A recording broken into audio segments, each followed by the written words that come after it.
17 of the All the Books Show, recorded at the David A. Howe Public Library. We talk book news, author news, literary news, but every October we talk about Halloween at least once all the way through. That's right. So I'm Eric Mickles. I'm Nick Gunning, and joining us later is the Queen of Halloween, Sally Jacoby Murphy. Yeah. This is her 5th time on the show. Yeah. It's pretty exciting. Her reign has been a bloody reign. It has. We should say. It has, yeah. It was one that was started in blood, Yeah. and that tradition has continued. Yes, it has. I feel bad for all the siblings she used to have. But you have to secure your pumpkin crown, as you would say. I'm pretty sure she has a couple siblings left. I think one even listens to the podcast. So. Well, they're the Dukes. I think her brother's the Duke of Halloween in Scotland. That seems fine. And so they don't. That's not. I think that's more of like a. No. You do that for alliances. That's not threatening at all. So we'll get into all the glory that is Halloween later in the episode. So I'm not going to tell you about the movies that I watch now because we'll talk about it with Sally. Okay. But let's jump into the old bookmark, buddy. What have you been reading? You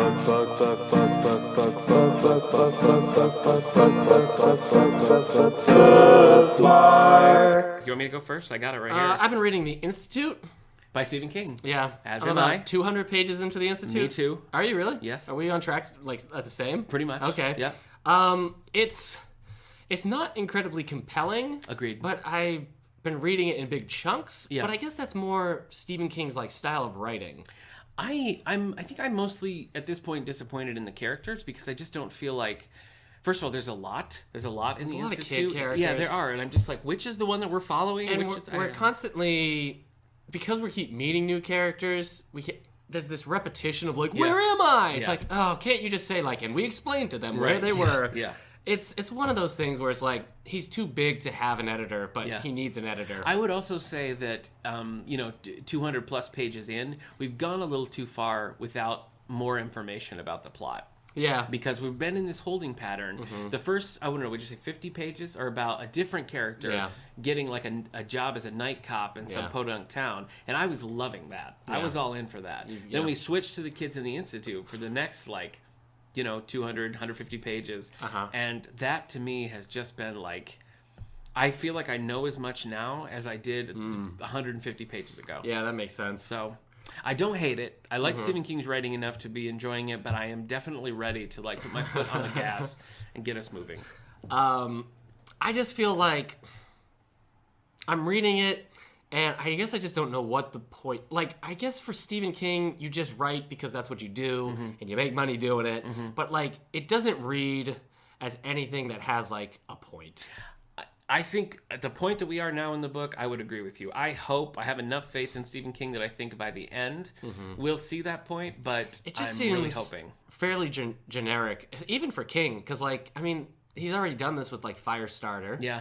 And a bit of The Shining. Yeah. So it's just very much, kids being researched on. Yeah. We've seen it 100 times, especially if you read comic books like you and I do. So it's just kind of was this a burning passion in you? But then if it's not, how do you get 600 pages of it? I don't understand Stephen King, the writer, or the man. And I also don't understand what kids he's hanging out with. This is how he thinks. One of the characters is like, what's the saying? I don't chew my cabbage twice. I'm like, what saying is that? Who says that? That's a good saying. Point. We were going to do a whole episode about this, so we probably are talking about this too much. But, right. Well, we're only we're a third in. Yeah. That's true. All right. I was going to say, too, that a lot of the references, I'm like, is this set in the 90s? Is this set in the 80s? Yeah. Where are we? I don't know. You know who he reminds me of? He reminds me of Chris Claremont, because I just read all those Chris Claremont comics. I read some Chris Claremont. Yeah, and Claremont has very specific things he says that when you read them too close together, you start going a little crazy. And Stephen King seems like the same kind. He has a certain way of writing kids that is unrealistic, but his style. And so, I haven't minded the kids so much, but I do hate the current real world references, references to the current administration and the political climate. I don't want to hear that. Yeah. And also that also really dates the book. It sets it at a specific time, which I think is a mistake. But again, I'm going to go the distance. I'm holding out hope. All right. Is that it for you? No, I read... what did I read? I read, comic-wise, I'll try to keep things a little short. I read Avengers Rage of Ultron. Interesting. Which is probably one of the best Ultron stories I've ever read. This was by Rick Remender. He might also be the only person who writes the Avengers in a way that I actually enjoy. So, it's just Ultron. He's got some father issues with Hank Pym. It was pretty good. So this Marvel released a whole bunch of original graphic novels a while ago that I just like skipped over. Okay. But this is one of them. And so I read that. I really liked it. And then I read the X-Men one they had done called X-Men No More Humans. Was less successful. It's by Mike Carey, whose X-Men one I liked. But basically all the humans disappear and the X-Men deal with it kind of. And everything goes back to normal. It was too big of a concept to be done in like 90 pages. Okay. And then, so briefly, I'll just tell you what I read X-Men Worst X-Men Ever, where this kid finds out he's a mutant, but his power is that he can explode. He can explode once because he can't put himself back together. So one time he'll be able to just explode and then he's just dead. And so it's like the worst power ever because he's basically a mutant, but he's also effectively a human, a regular human, because he can't ever use his power. Yeah. But it becomes this weird meta commentary on like comic books and his continuity and everything, and then it doesn't really nail the ending. There's another character in there who's like too powerful, and like they're like, you can do all this stuff. She's like, I can't, because there's this like meta history and you can't mess with it. So it's like a comment on characters who are not powerful enough and too powerful for like comic book continuity. That's bizarre. So that was strange. And then I am reading the titles: Uncanny Avengers, Extraordinary X-Men, All New Wolverine, Old Man Logan, Uncanny X-Men, and no, that's it. Okay. Those are the X-Men comics I'm reading. All right. In the order I'm reading them. I also read Umbrella Academy 3.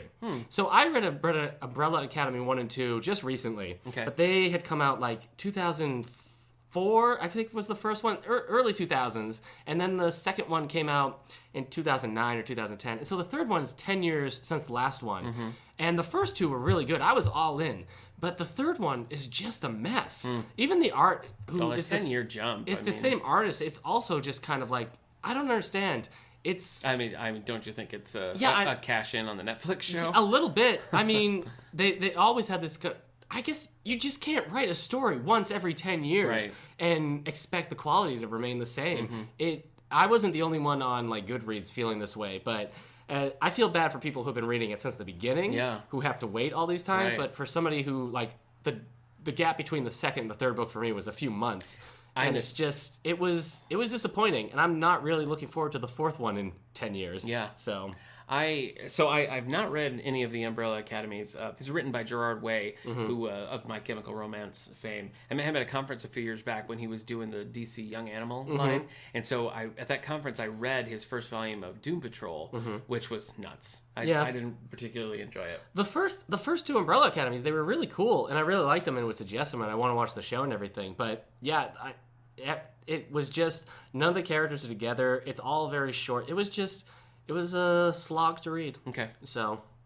Well, for me, I mean, I've been working through Stephen King's The Institute, so I don't have a finished novel since last week, because that's a big monster. Yeah. I did read some fun graphic novels that I want to mention. I read Superman Volume 3, Multiplicity, not based on the Michael Keaton movie, unfortunately. So it's not Michael Keaton. You know, if it was, that'd be kind of like the 90s Batman Superman movie we always wanted. We did want that. But it is about like multiple versions of Superman coming together, and you'd think I'd love that. I didn't. Oh. I read Marvel Masterworks X-Men Volume 7, specifically Steve Englehart's run on Beast. Yeah. I did that because, as longtime listeners will remember, we interviewed Steve Englehart a few weeks back about Batman. About Batman, yeah. And so I've read basically all of his... And Green Lantern. That's considering true. How deep you are in the Lantern lore I've read these basically days. all of his DC stuff. Right. And I've read very little of his Marvel stuff. I'd read his Fantastic Four when I was a kid. But I read this X-Men set... before I listened to the interview that you and Hillary did. Yeah. After we interviewed Steve Englehart on Batman Day, he did a sit-down with Eric and Hillary over on the Previously on X-Men podcast, and they talked about his time when he was basically the only X-Men writer that there was. Yeah, like, he was X-Men was canceled. Beast was a solo character, had his own like 6 issues, and then he was an Avenger. And then like you wanted to read the X-Men, you had to maybe pick up the Defenders, you had to pick up the Avengers, but that was it to get you. So like for this weird period, it was like no X-Men unless Steve Englehart felt like tossing him into whatever he was working on, and he frequently did. Luckily enough. So I read Beast, and it's a cool run. It really does feel more like a monster movie than the X-Men, but I'm in for it. Yeah. So I like that. Go back and check out our Steve Englehart episode if you haven't heard that. And pop over to Previously on X-Men to listen to the work specifically on his Beast run.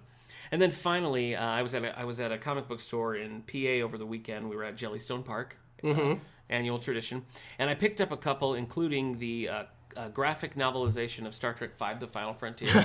So not something I would have picked up if it hadn't been in a 50-cent box, but I really liked it. It was good. It was a good adaptation.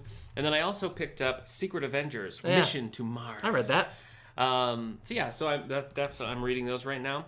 Reading the Institute, and I have my shelf of to read is growing. So I got to get through this. I got to get through the Institute quickly because I got a lot of things I want to get to. Secret Avengers being Ed Brubaker. It was fun. There's other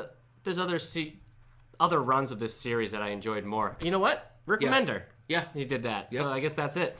I like the artist Diodato, or however you say that last name. But looking at it now, I'm like, I don't remember how much I liked it in this. He has a darker style. I like his work as Shadows. You three started. You said that it was too Steve Rogers focused. You wanted more of the other characters. That's true. I did. That's what you said. Yeah, I'm one of the only people like, more Moon Knight. Yeah, that's true. And who's that? Is that? Oh, that's War Machine. Yep. And Valkyrie? Huh. Yeah. I seem to have been complaining. And Beast. Is Beast as an Avenger is only because of our friend Steve Englehart. That's true. That's pretty interesting. Yep. Anyway, so reading the Institute, reading Secret Avengers, and that's pretty much it. Mm-hmm. All right, I think we ought to dive in with the Queen of Halloween. Are you ready? Well, Eric, the leaves are changing. Everything's pumpkin spice flavored.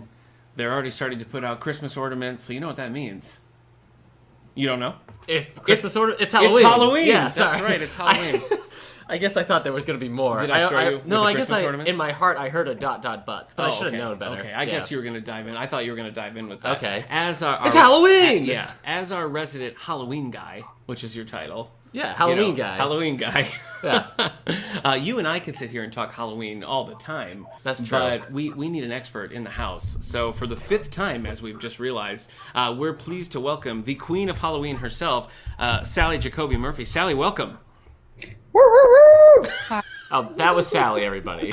You might have thought a ghost was just passing by and saw its team winning a football game or something. No, that was Sally. It was kind of an excited ghost. Now, normally we're together, hanging in my office when we do this. Last year we had to record at Eric's house.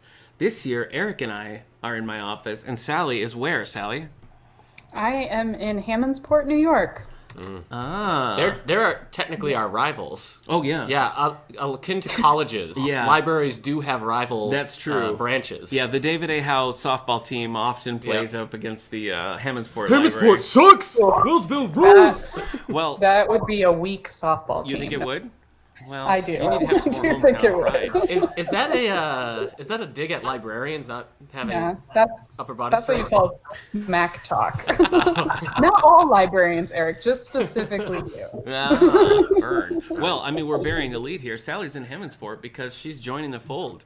Sally is the newly appointed director of the Hammondsport Library. Sally, is it Fred and Harriet? What is it? What's the name of that library? The Fred and Harriet Taylor Memorial Library. Taylor Memorial. Okay, that's what I thought. I love that library. It's we do the Directors Advisory Council meetings there. Usually when the weather's nice, we'll do maybe one a year or so. But I love that library. It's a new cool building. I love that nice courtyard. I think you're gonna do great there. Are you excited? I am excited. I am very excited. So I'm leaving higher ed to do this, which is a different ball game. Yeah. But I get to use a lot of my programming skills, and this is just the most beautiful place I could possibly imagine. I agree. So I am excited. And just for everybody else's context here, so you're still out of state right now, but you've been in Hammondsport for the last week, basically on a crash course of library director training. Is that right? Yes, that is correct. And it seems like you've been pretty hopping with community events and orientation, and learning the ropes and getting the lay of the land. It seems like they've had you on the move. They really have. They've paid for more meals than I could possibly. And I've met everybody in town. Wow. It feels Gilmore Girls-y, which is fabulous. Yeah. I actually just met with this school librarian who seems, and we're going to do some cool collaborations. So it's good stuff. That's not, and everywhere you turn in Hammondsport is scenic. There's not a bad That's view. True. So everywhere you look, there's a hand to hold on to. A hand to hold on to. Yeah. Is that Full House? Do you think it's Hammondsport? I think you might. I think you might. It's Full House. Oh, the Full House. There's a heart, a hand to hold on to. Yeah, that's San Francisco though. Sally's, right. Sally's not in San Francisco. All right. Well, you've been so busy, Sally. It begs the question: Whatever happened to predictability? Well, I knew you were going to interrupt me at an inopportune time, so I was able to predict that. Has your busy schedule as of late affected your Halloween season? That's my question. That's a great question. Thank you. So I think coming to Hammondsport has actually saved it in a way. Really? Oh. I've had some time to breathe, and also I would say that while North Carolina tries to deliver a good Halloween, it just doesn't. And so being up here with the leaves changing, and got great decorations. Who experienced Halloween in Jacksonville, Florida? I could tell you, you actually don't need the leaves to change or the temperature to drop to enjoy Halloween. You can have a very warm Halloween and just hand out candy in your shorts and t-shirt, and you know what? 68 degrees is pretty decent trick-or-treat weather. I fully disagree. I think that you've got some Stockholm syndrome going on there. Yeah, maybe. I do not believe that is true. Well, Sally, we have some unfinished business from last year, and I don't know if you'll recall this, but you made a pretty bold promise last year that you would know much more about The Walking Dead, the AMC show, The Walking Dead, this year, and would have more to report on. So, do you have more to report on The Walking Dead? Please start describing all 8 seasons. I got to season 5, and then I quit. So that's further than I got. I did get somewhere. Okay. All right. Now, I mean, Eric's read every issue of that. I've read all the comics, but I've only watched the pilot for the show. Interesting. No, I watched the second episode because the second episode was like, oh, I'm out. First episode was like, this is just like the comic. I love it. Second episode, I'm like, ew. I feel like last year, Sally, you'd maybe watch the first 2 seasons. Does that sound right? Yeah, that sounds about right, because I had to rewatch some of what I'd already seen. Okay. And so I got further. Are you a fan? Do you like it? Do you not like it? Well, she left it. I like it. I like it better than the first time I liked it. Okay. Which, I will say, I delved a little bit more into zombies, which is not my thing. Yeah. What? Is that true? Yeah, that's super true. We covered all this last year, Eric. Yeah, I think saying zombies aren't a thing. Yeah. Yeah, because last year Sally's Halloween focus was what do you call it? Body horror. Body horror. Yeah, and you had that reaction, and then she said she didn't like zombies, and you were like, but they're the ultimate body horror. So that's kind of where we listen. I just started playing Luigi's Mansion last night. And the first boss you deal with is a baby ghost. Yeah, baby ghost. And even though it's a Nintendo baby ghost, so it's kind of like fun, still too dark for me. Yeah, a little dark. That baby's, I'm like, I'm dealing with a baby ghost, which means this was a baby that is now a ghost. Last year you were playing through the Resident Evil games. How do they compare to Luigi's Mansion? They're surprisingly similar. Interesting. I just played Resident Evil 0 a couple of weeks ago, and then going to they both take place in a mansion. Huh. You're underprepared for what you're dealing with. Okay. It has a surprising amount in common. All right. Sally, does your Halloween have a theme this year? I would say we're going more witches this year. Witches? Mm-hmm. Interesting. Yeah.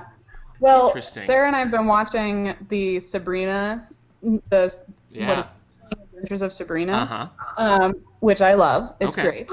I've never been into the Archie stuff very much. I watched a little bit of the 90s version of Sabrina the Teenage Witch. Yeah, Melissa Joan Hart, Yes, which is great in its own way, but I like the dark turn. Yeah, if I remember right, Melissa Joan Hart rarely, if ever, invoked the name of Satan. But I think that a lot less Hail Satan in the TGIF. I think the new one probably does a little bit more. Yes. So okay. Yes. All right. Because sometimes well, and sometimes a little hokey. Mm-hmm. But I actually like it. I like the dark turn. I think it's great, and so that got us into a kick of a lot of witch stuff. So we watched Practical Magic, which is a great old classic, which I highly recommend. And then I also reread Macbeth recently. And then partly because of Sabrina, The Chilling Adventures of Sabrina, because the Weird Sisters are in that, and that kind of made me want to reread that. And then I also just did a program for my students, and we watched Halloween Town, which is a cheesy the Disney Channel original movie. Yeah, but I'm a sucker for like Hocus Pocus or Halloween Town or something. So yeah, I've been on sort of a witch's kick. A witch's kick. Yeah.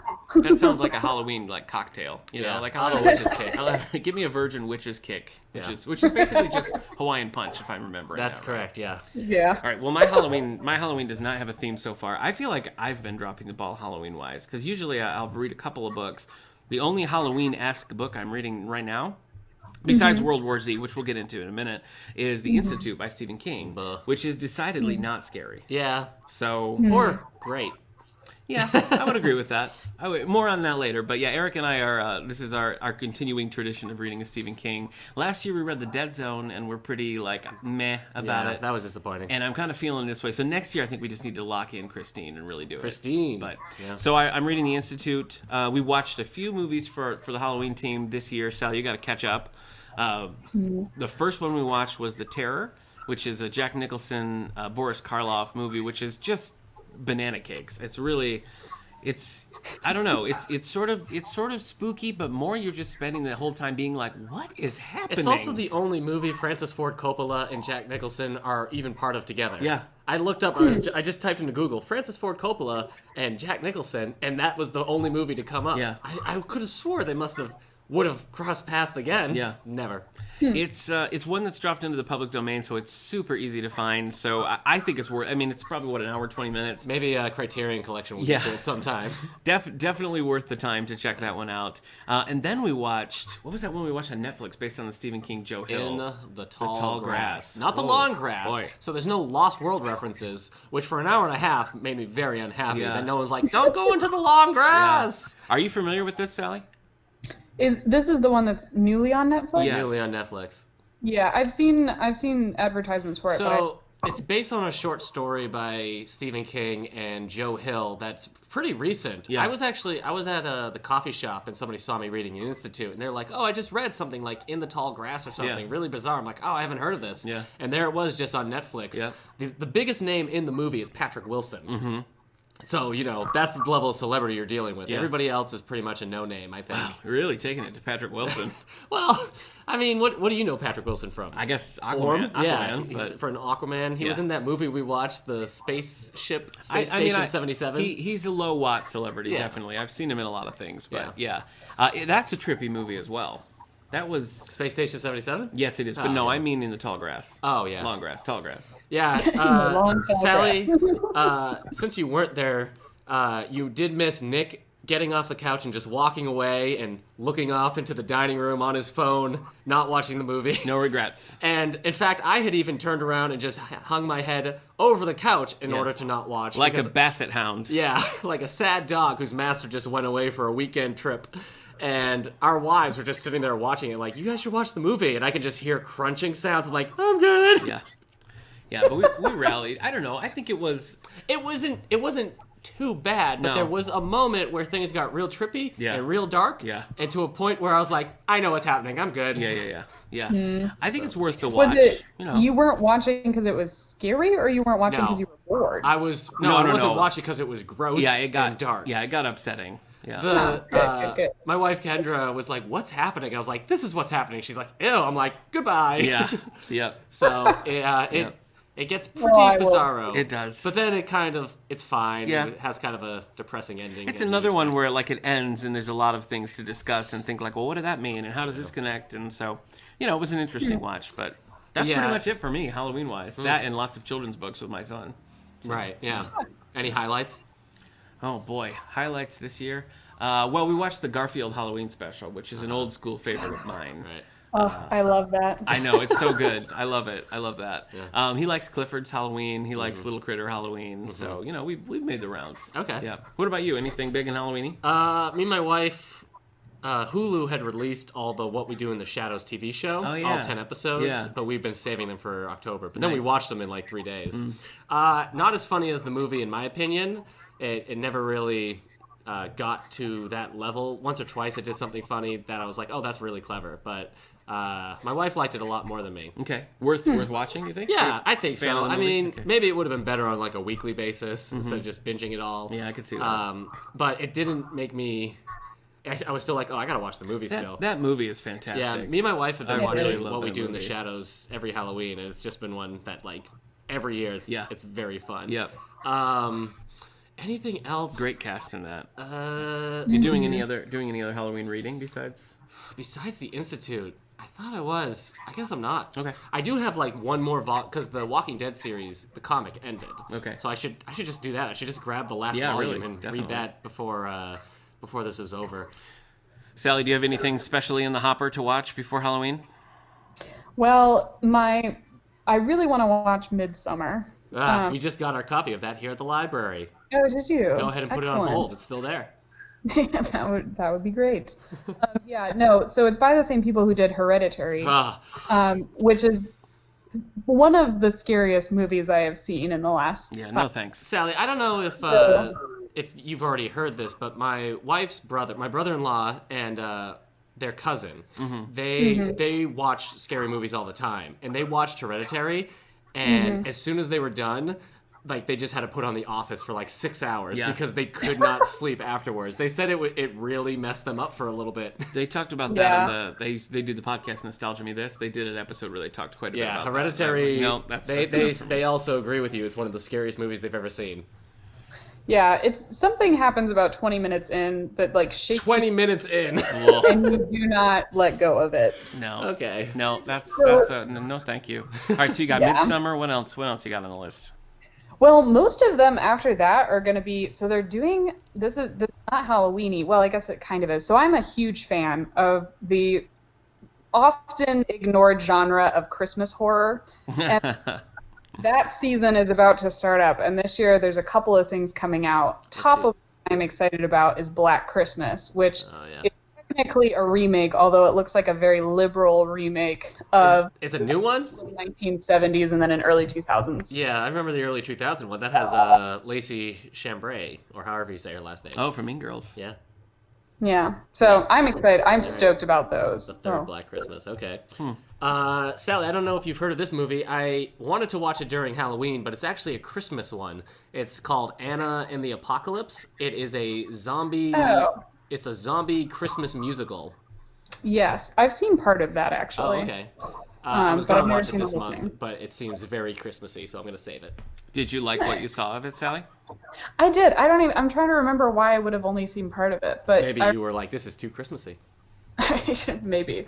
That's on Netflix too right now, though, right? Oh, I don't know. I got the DVD for the library, so. Oh, gotcha. Maybe I'm confusing it. But anyway. Yeah. Cool. I've got Lost Boys on the list to watch. I haven't decided if it's my Halloween group pick or if I'm just going to watch it on my own. Well, I would also really like to see Dr. Sleep. They're doing like a one-night like pre-Halloween screening that I would love to go to. But I think it opens wide like November 8th or something. But I do want to see that. Are you interested in that one, Eric? I don't know. Dr. Sleep was so much of him just going to AA meetings. Yeah, but it looks like it's really tied to the Shining film. Yeah, the Kubrick film. Have you seen previews for this, Sally? Dr. Sleep? I have. I mean, I'm definitely gonna watch it because I love the Shining. It seems like it gets a little supernatural though, and I'm super not into that. Not for the Shining. I don't like that. There's vampires in it. Exactly. Yeah. That's the thing is, I mean, The Shining itself is supernatural, and I know that that's the connection to this film is that idea of The Shining. But I don't like that they bring vampires into it. It's a strange concept because the book was a sequel to the book, and because the movie is so different. But the movie and I don't like the book.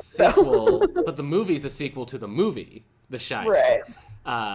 Interesting. And Stephen King didn't like this, so it's kind of funny. Yeah, but I'm curious because both the Kubrick estate and Stephen King have given the thumbs up to this movie, which is rare. Listen, if somebody offered me a check, I'd also be. I don't know if Stephen King would though. I mean, he's been so vocal about not liking that movie. I just don't see him doing that. It's kind of. I mean, yes, technically they are vampires in Dr. Sleep, but they're feeding off The Shining. It's not like they're just traditional vampires. Yeah, Shining vampires. Like in Twilight. Yes. Yeah, you're right. Sorry, I just. So I'll watch it for sure. The book is interesting. It's also a bit of a I don't know. It's kind of a mess. A slog sometimes. In some ways. Yeah. It doesn't like there are like there's all the stuff with Danny Torrance, like grown up Danny Torrance, and all the stuff with Abra. who's kind of the primary character of Dr. Sleep. And there's a real disconnect, I feel like. Those are two separate books kind of mashed together. And sometimes that works, and sometimes you're just like, okay, can we skip ahead? To its credit, I am now trying to convince my wife to name a daughter Abra. Huh. So, but she hasn't gone for it. She hasn't signed off on it? Has she read the book? No, but she has played Pokemon. Huh. There's a Pokemon called Abra that evolves to Kadabra, and then they evolve to Alakazam. But Kadabra only becomes Alakazam if you trade Kadabra to somebody else's Pokemon game. It's tricky. There are 4 Pokemon in the game that will only evolve to their 3rd form if you do a trade via the Game Boy Link. You have just increased my knowledge of Pokemon tenfold with that one sentence. So, Sally, you're into witches, but you haven't done... You were trying to do some zombies. Did you watch Night of the Living Dead yet? Oh, yeah. Well, I've seen Night of the Living Dead before, but I actually did rewatch it this week. Night of the Living Dead, they've released it onto Blu-ray. Criterion Collection did a version of it, so I grabbed that copy. So I still have to watch that this Halloween because, like The Terror, Night of the Living Dead has been in public domain forever. So the only copy I ever owned was a $1 thin case copy that I had bought from Walmart like years ago. And so Criterion like cleaned everything up, cleaned up the audio. So I'm excited because if you've seen it, then you know that like a lot of the dialogue got real mumbly at times. So I'm excited to see how they've that's a well done movie. It's an upsetting movie. Night of the Living Dead? Yeah. Sorry. And you watched it with the riff tracks. I did, yeah. You didn't really watch it straight. No, I know. Well, I guess I didn't realize that it was like a classic. Like I just thought, it was just. Yeah. I didn't realize it was the same thing. I thought this was just like a riff track zombie movie. No, Night of the Living Dead birthed the zombie genre that you know. Because until then, they were all basically, any zombies you saw were basically like magic voodoo based. And so. Like Weekend at Bernie's too. Yeah, like Weekends at. What? Yeah. They turned him into a magic voodoo zombie. After Night of the Living Dead, zombies became like corpses reanimated out to eat human flesh. Okay. Mindless. Kind of, so. Well, speaking of zombies, let's turn our attention to World War Z. Oh, that's right. So this is our Halloween book club here in the library. Sally also joined in and read it as well. Eric has a longer history with this book than either Sally or I. Hi, everybody. And yeah, this is Eric, Halloween guy. And so I thought we could talk a little bit about... Why is Sally queen of Halloween and I'm Halloween guy? I know. It's like I'm her sidekick who's still waiting for my real superhero name. Yeah. Yeah, I'm Halloween guy, but someday I'll be Halloween man. Well, you made the point last year that you felt you at least deserved some sort of like titled, if not official, in the line of succession this is kind of royalty. This is our 5th. This is Halloween now 5. Like the Duke of Halloween. And I still haven't received one. It's fine. Also, Sally, if this is Halloween now 5... and we were following like the Nightmare on Elm Street Jason films, what can we kind of expect from the rest of this episode? Well, a lot of rehashed plot lines that we've already seen before. We did talk about some things that we've already talked about. We've covered before. multiple things for multiple times. Right. Which actually seems like it's working out pretty well. Right. Okay. I agree, yeah. Definitely whoever's making out is going to get killed, though. So. Oh, okay. Boy. Roger. And which episode, which Halloween now do we have to worry about all the books going to hell? Oh, jeez. I think we're beyond that. Oh, wow. Okay, yikes. Okay, that's scary. Yeah. Well, I can't wait to Halloween Now X when we can be in space. Ooh. Yeah, that sounds fun. Yeah. Resurrect the podcast in space. No, because you don't like space-based Halloween. We discovered that. That's true, but Jason X, they bring Jason back into the future and he's on like a space station. I'd be okay with that podcast. That sounds kind of fun. Who would be our rival if we did for our Freddy versus Jason? Hammondsport, I guess. Oh, yeah. Sally's already thrown down the gauntlet. Yeah. All right. Yeah, enough of we this. might be like one ahead on that account. But Yeah. Sorry, everybody, about this Halloween Now 5. No, I think it is redundant. I think you needed to do it. We got to keep the copyright. Okay, so let's. Sally, why don't you start? What was your history with World War Z? Have you seen the movie, played the game, read the book, read any of the supplemental books? I can guess how Sally has not played the game. I have not played the game. Okay.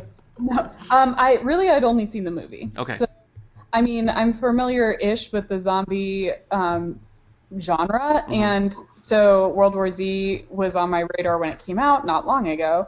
And then when the film came out, I was really excited because I knew it would be scarier than most zombie films, and it was. I enjoyed the movie a lot. I think just making zombies move fast goes a long way. But before the book, that was really it. Okay. Yeah, pretty much the same with me. I was familiar with it really, I think, just from working in libraries because it's not really my jam. And then when the movie came out, Eric and I went to see it together. And I loved it. I thought the movie was great, but of course I didn't have any source material to compare it to. And now that I do... Well, you're a huge Matthew Fox fan. Yeah, that's it. But now that I do, it's funny just how, like, did they just like the title, World War Z? Because it's not... I mean, it's not an adaptation in any way. So it's a weird thing. But yeah, I enjoyed the movie. I found the book interesting, but it's not been something that I've, like, lived with. So Eric, what about you? So in like 2006, I read the Zombie Survival Guide by Max Brooks. And that's kind of like a supplement to this, right? I mean, yeah, I think it came out after. Okay. Because they talk about it, or I remember in the back of the book they mentioned World War Z, and I wasn't into that because it was. World War Z was like the history of the zombie war and everything, and I was like, I want something real, like the Zombie Survival Guide, which was super in depth about all the places, all the types of terrain and the type of zombies you're gonna have to deal with and weapons and all this stuff. I just ate it up, read it every night before I went to bed, and had my plans. My apartment, the one I lived in before I went to college, I was ready to turn that thing into a zombie survival shelter. Wow. But, that does not shock me. No. Yeah, it was a simpler time when I had less to worry about in life. Just you and the Green Arrow, just living your best life. And so when I was in college in 2008, I picked up the copy of World War Z, and I read it over the summer. And I also ate it up because it's... for people who haven't read it, it's told as in the main character of the story is going to survivors of the zombie war. The zombies have already rose up, have destroyed the world, and so now the humans finally fought back and took back most of the world, and so now the main character is going and interviewing people about what they did during the zombie apocalypse and how they survived and all that. And so I really ate up that style because I thought it was really unique. And have you played the game? No, the game's fairly recent. Okay. The game's so recent, it's confusing because it's years after the movie and like a decade after the book. So it's just everybody's just kind of like, huh. And it seems like it's an okay game. I have played Left 4 Dead, which you could basically make into the World War Z book. But then, yeah, I saw the movie with you. And I liked it for the most part. I mean, I was disappointed because I knew going in that it wasn't going to be. There's some story elements from the book that, like, there's some places we go to that you kind of get some elements from World War Z, but there's none of, like, the big battle in the book where, like, the guy takes the helicopter. But, I mean, the book is, a lot of things just don't work out for people. Yeah. So everything that you think is going to be this heroic moment ends up killing a lot of people.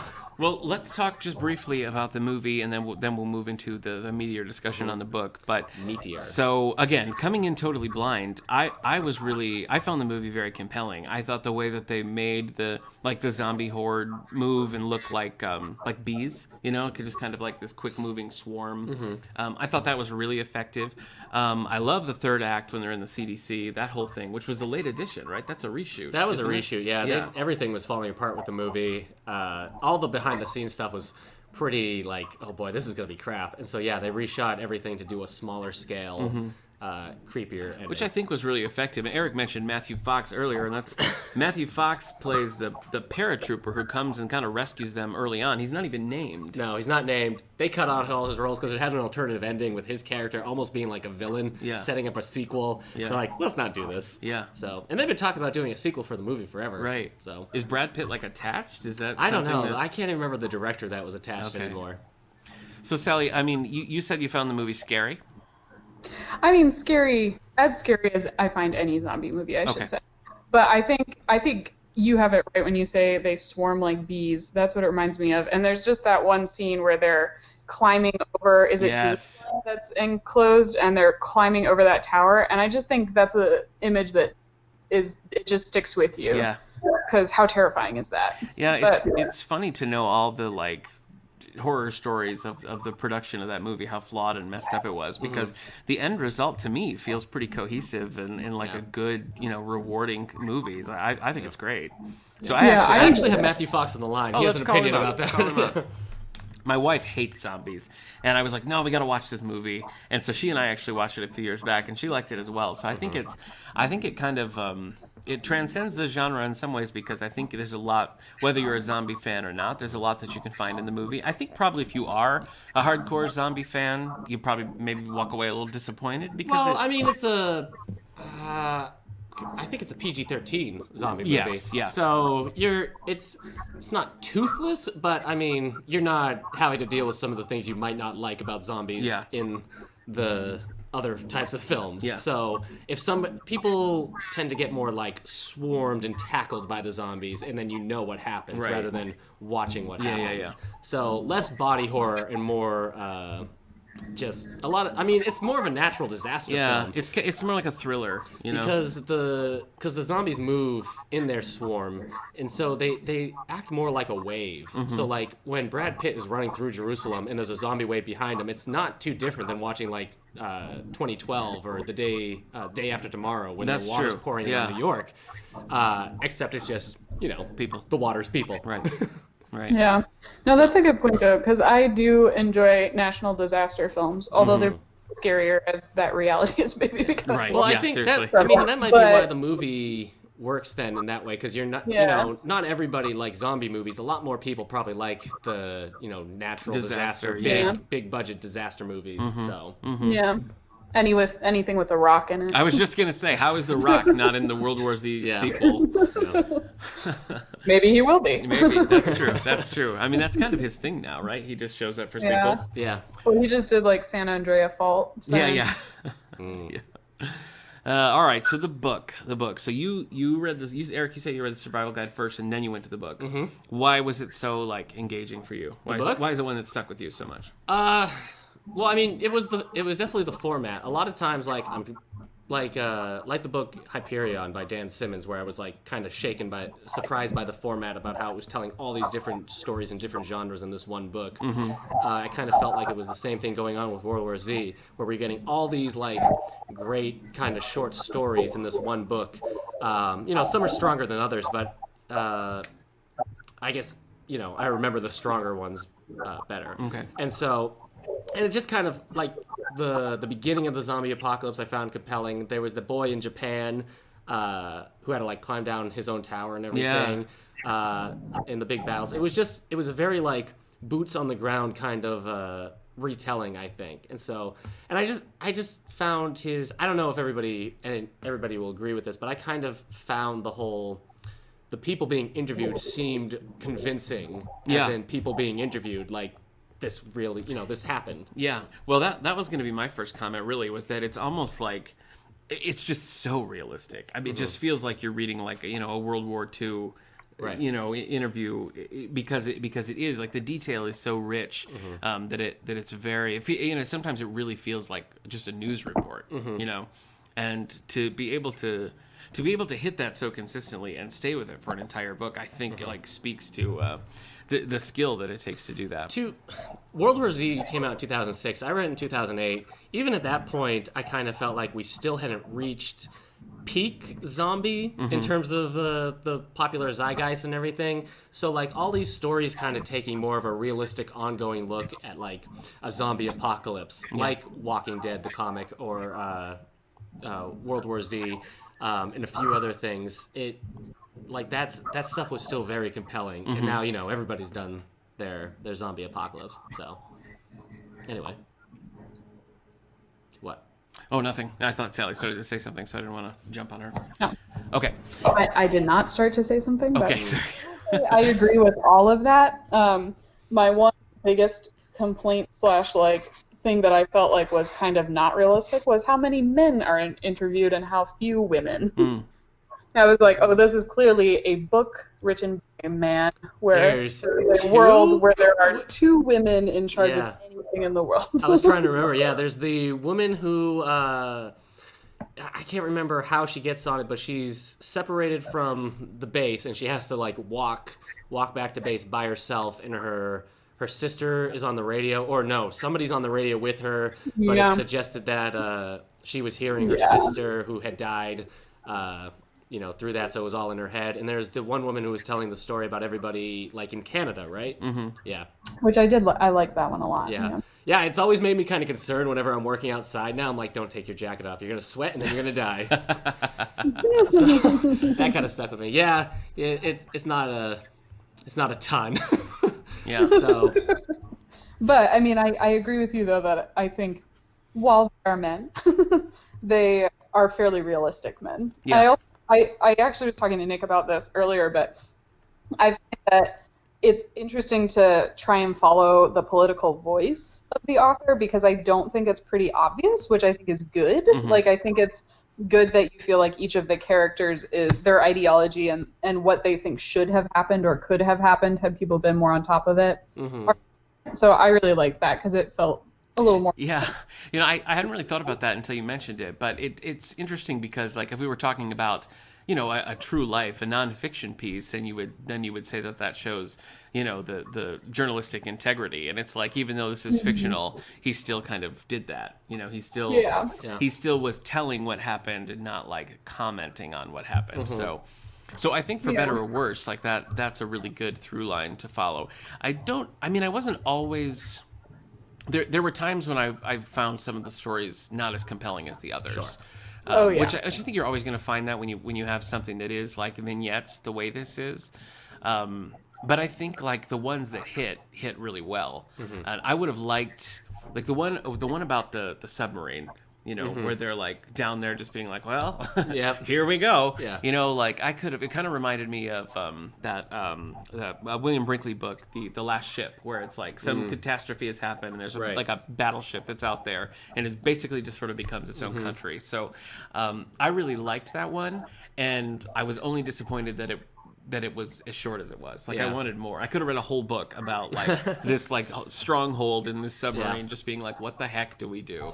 Yeah. Because that was like, it's very claustrophobic and interesting. I wanted more from the space station, I think. Like I wanted a little bit more out of that one. Mm-hmm. But I do like the global scope that you get. Yeah. You're seeing all different sides. Yeah.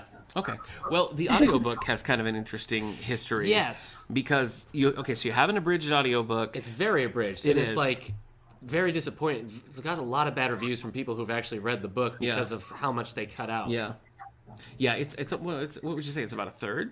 It seems like that. The thing that made me excited was that he was getting like different celebrities and voice actors to do the voices for the interviews. I thought that would be so cool. But then when you're cutting out all the book. Well, but that's since been. I think when the movie came out, they redid the audiobook and they got a full cast to record all of the scenes that were missing originally. So now there's the original abridged version, there's the complete uncut version, and then there's a supplemental version that includes all the things, just the things that were not in the original abridged audiobook. So it's a little confusing to follow. Yeah. The only caveat to the complete version is that within the ones that were recorded in the audiobook, any references to other stories that didn't make it were cut out.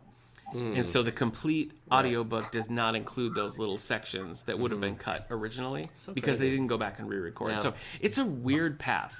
Maybe they had a budget and they spent it all on the few celebrities they got and they couldn't get. Yeah. But then you just get non-celebrity ones. I don't think at the time that people really were expecting this book to have the legs that it's had. It's I don't know. Because it's a niche genre first of all, and it's like very realistic, like journalistic approach is also kind of niche, and so I wouldn't be surprised if they were not expecting a broad audience for this. And so when they were doing the audiobook and the author was able to call in some favors and get this great cast, I'm sure they were just like, let's do it. Let's get some more cash out of this thing. Max Brooks has done a few some voice acting. Yeah. He played a character in Batman Beyond. Did he really? Yeah. Interesting. He plays like the kid who's trying to be cool but is more of a nerd. Yeah. He's like, everybody's part of my house. Yeah. Nobody comes. Do you find this book, did you guys find this book scary? I found points of it. So largely no. Mm-hmm. There are moments, so especially like the vignette with they're like goodwill ambassadors to another country, and they go down into like where the trenches, and they're like, there should be a lot of dead bodies here. Yeah. And then they realize that some of the bodies are moving, and that's like a very eerie scene. Yeah. So I found those sort of creepy, scary. But then I got bored to death with the war reports. Like, any that were from a civilian point of view, I found intriguing and scary and creepy, and like, I liked that you were trying to figure them out through the eyes of people that weren't informed about what was happening. But the war reports I found not scary at all and kind of tedious. Are we talking about, like, because there's the one where the soldier who was at that big battle, which I was always about how, like, the soldiers didn't know what to do and they just get overrun, and the guy in the helicopter tries to use the helicopter blades to take him down and just hits a car and crashes, and it's just, an absolute massacre. No, I'm talking more about the ones where it's like, in South Korea, we did this, and we thought this was going to happen, but it didn't happen. So we tried this, but as you know, this would not work. And I was like, okay, well, I've heard now from like 20 different countries, and they don't seem that different. There were a few, yeah.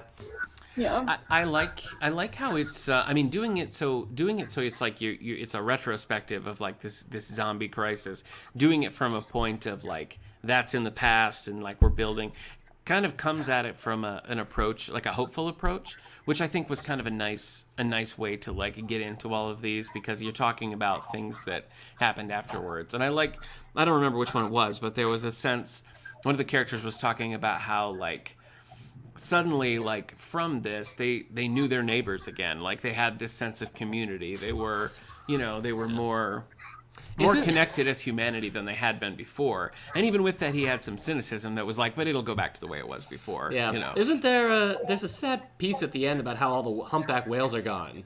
Because all the zombies floated in the water and ate up all the slow-moving animals. Yeah. And he was real sad about it. It was like, that is sad. Yeah. I don't think I found the book necessarily like scary at all times, but there were some stories that creeped me out. I do have a vivid memory of myself sitting down at the house I was in by myself in the living room with listening to like the Postal Service, which isn't a scary album, but there's a song on there called National Anthem that's kind of like the same kind of sounds over and over again. Okay. It has kind of a creepy vibe to it. And with that, while reading whatever story I was reading in this, as soon as I was done with that story, I'm like, I'm going to bed. So there were some stories every now and then I'm like, I gotta go to bed. Yeah. But it was, as general, I think somebody who might shy away from horror, you can do this book. Yeah. Because like you said, it's like reading war letters or war interviews. It's almost like Ken Burns' zombie apocalypse. That's true. There are some things that I think like kind of stick with you. Like we mentioned a bit the family like on their way up to Canada. Yeah. And how unprepared they were to do that, but like had to do it anyway. And like that's a very real fear. Yeah. So like that was kind of like upsetting in that way. And like I said, like back then when this book came out and when I read it, it still felt very like novel to be doing this kind of stuff, because really outside of like George A. Romero, I had a hard time finding like quality, like just civilians on the ground kind of zombie stories. Yeah. So I mean, it was at a point where even I was like writing some of my own short ones just to get the kind of stuff, but this kind of stole my own short story thunder. I was like, darn it, these are good. So, yeah, I have a shelf on Goodreads of favorite books. Yeah, and this is in there. I think it has a 5-star rating for me. I haven't reread it in a long time, but it's one that's on my list of books I want to read. Well, I mean, your recall of it obviously shows that it was a book that had an impact on you. So, if they make a sequel to the movie, I would hope they use some more of the source material. Oh, yeah. I mean, they did have some stuff. I think there was that bit in the movie where they talked about in North Korea they took out all the teeth of all the civilians, and I think there was something in the book about that. Yeah, I think you're right. But yeah, I would like a little bit more than just kind of like the passing mentions and whatnot. I was kind of hoping for more of like we'll see like a character go and interview people, and then we'll see their stories happen. But maybe that's maybe not the most compelling structure. And, the movie made money enough that they're still considering a sequel all these years later, and made a game about it all these years later. Yeah. So what do I know? Yeah. Yeah, what do you know? Oh, no. Halloween guy. Yeah. I'd like to hear like a radio drama of this. That'd be cool. So kind of I mean, the abridged audiobook is kind of like that. Yeah, but because part of me wonders if like bringing in known celebrities would have the opposite effect you want, because in the book, it reads very realistic. But if you're listening and you know it's Mark Hamill, do you lose an element of that realism? Yeah, so I especially if he's doing the Joker voice. Yeah, I alternated with, like, I read the book, and then if the story was in the audiobook, I listened to it. Not all of them, but some of them. And there was one with Alan Alda reading it, and I was kind of like, What story was Alan Alda? Oh, I can't remember. Was he the little Japanese boy in Tokyo? I can't remember what it was, but it was just like, yeah, this is weird. This is weird that it's Alan Alda doing this, but, all right,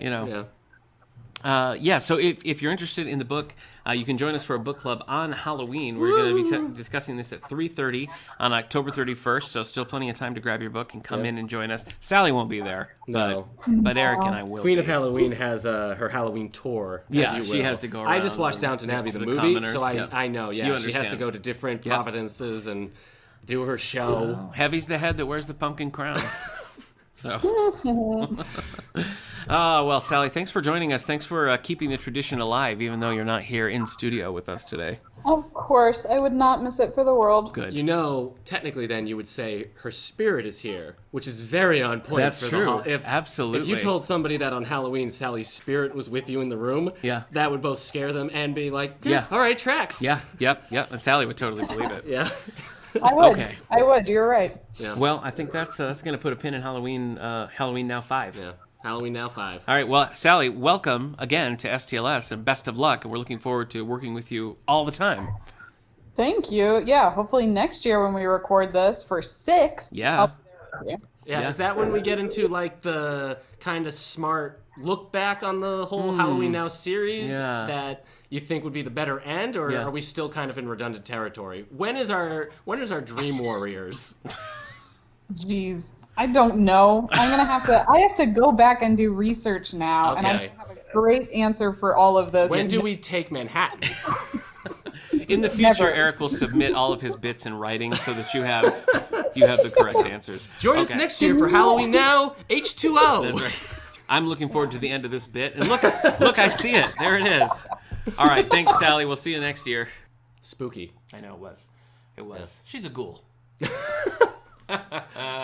Always fun to have Sally on the mic, even though she couldn't be here with us this time. Library news. What do you got coming up? At the time of recording? Yeah. Oh, all right. Well, let's see. We are showing The Lion King, the live-action remake. Listen, if you like it or you haven't seen it, you should come to the library. If you're a fan of Gus Van Sant's shot-for-shot remake of Psycho, check out this shot-for-shot remake of The Lion King. That's November 1st at 4:30 p.m. here at the Lion King. Oh, because the original's better. Teen Night every Wednesday at 5:30 p.m. We have a Madeline Roux. Is that how you say it? Roux? I think so. Madeline Roux. Rue. Her first Asylum book. We're doing a YA book club. We have copies of that still. Personally, this Friday, I'm going to get all 4 wisdom teeth out. I'm getting knocked out. I've taken all my teeth out, and then I assume I wake up days later feeling 100%. Yeah, so that's how it goes. Yeah. Yeah, I don't know. I've got a few things more to record between then, and I don't know how... I just have no idea. Like, will I be able to record or will I just find like, I really like the... Maybe. Yeah. Are you doing this just so you don't have to come to see my play this weekend? I'm coming to see it Thursday. I'm seeing a dress rehearsal. Okay. So I'll be the in early for free. I get the Thursday midnight showing. Yeah. Yeah. Yeah. No, I'm seeing it, but because Friday morning at 9 a.m. I'm driving there, and he was never seen again. Yeah. You should probably have someone else drive you. No, that makes sense. Sure. Just as a suggestion. Well, if I can find somebody. Well, the play is this weekend, so it's Write Me a Murder by Frederick Knott. Write Me a Murder. Yeah, you're gonna do the music. So it's sponsored by the Friends, so it's free of charge. It's a 7 o'clock show on Saturday the 26th, and a 2 o'clock matinee on Sunday the 27th. So I hope you can join us for that. The show's a lot of fun, so I hope you can join us this weekend. Now I'm going to go write me a other murder. You always... What? See you next time.